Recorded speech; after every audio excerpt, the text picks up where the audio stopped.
Hi, BookTube, it's Amy, and I have finished reorganizing my bookshelves.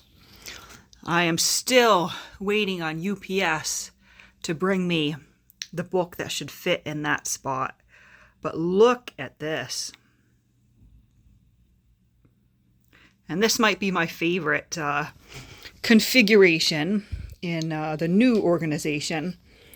I have Leigh Hunt's Men, Women, and Books next to Augustine Birrell's Men, Women, and Books, next to Letters from England by Robert Southey, next to Thompson's Seasons, next to the complete works of Gray, next to the essays of Montaigne, next to Leslie Stephen's 3-volume Folio Society, Hours in a Library, next to 3 volumes of Ruskin's works, Bacon's essays, and the Oxford Book of Literary Anecdotes.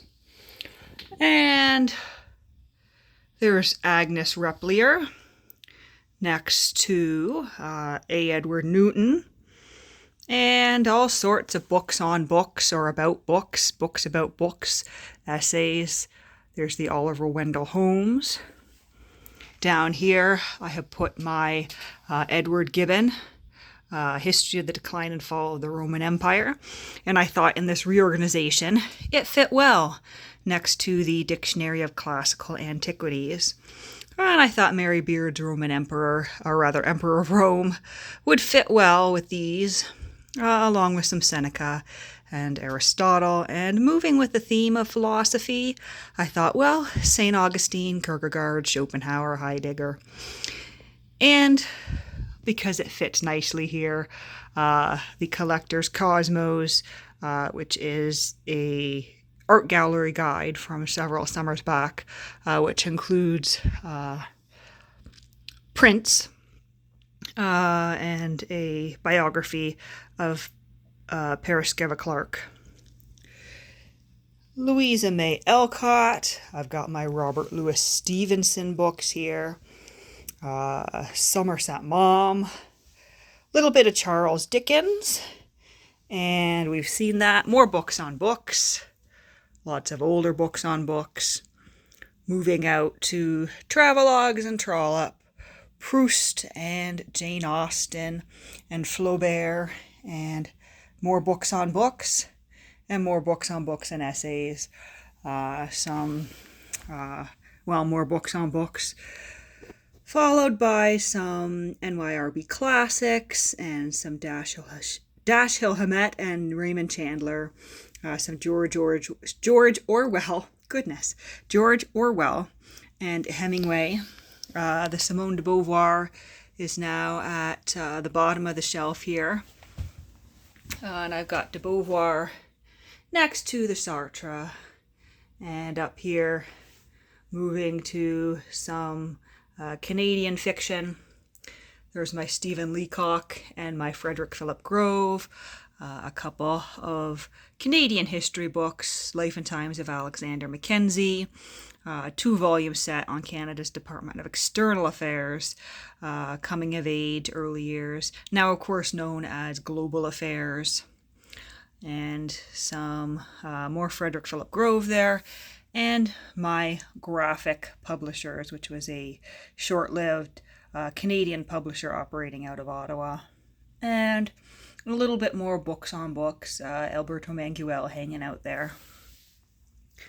Up here, a little bit of Rosenbach's memoirs about book hunting. Very, very old to me. Adam Smith, Wealth of Nations, that's been with me since a teenager. Journals of Dorothy Wordsworth, next to, of course, joint biography of Wordsworth and Coleridge, along with the Oxford Wordsworth Major Works, a collection of Coleridge's poetry, a little volume here of Biographia Literaria by Coleridge, an Everyman Library of poems by William Blake. And this little volume here is Pope's translation of, I think, the Iliad or the Odyssey. I'm kind of blanking. Let's see. The Iliad.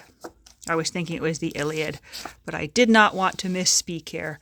There's Pope's translation of the Iliad, which I put next to a biography of Alexander Pope.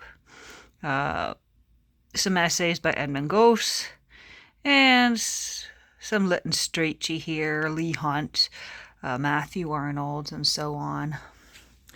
But that's more or less a quick overview of what's going on with the new organization of these shelves here. Oops, I'm backing myself into a table. But there are the bedroom books. And some of what was here has now been moved to a different bookshelf in another corner of the apartment.